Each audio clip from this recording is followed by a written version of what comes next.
Ang lulutuin ko po ngayon ay ginataang manok. Wow! Ayan. Gagamit po tayo ng gata. Siyempre, yung niyog. Tapos manok. Ginataang manok. Siyempre, gagamit tayo ng manok. Igisa lang natin yung luya. Ayan.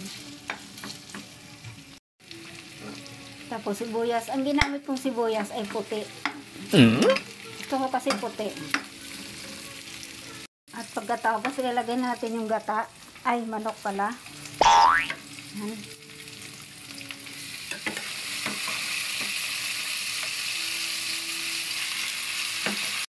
Lagyan natin ng paminta. Tapos asin.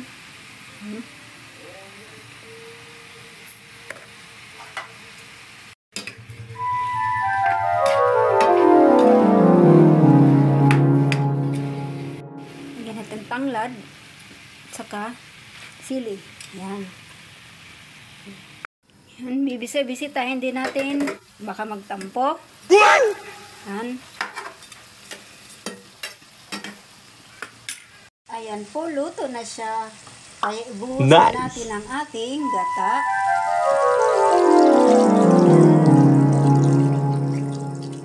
O, diba? Ang dami. Ayan, nabuhusan natin yung gata. Antayin lang natin siyang maluto hanggang sa maluto. Tapos, natin.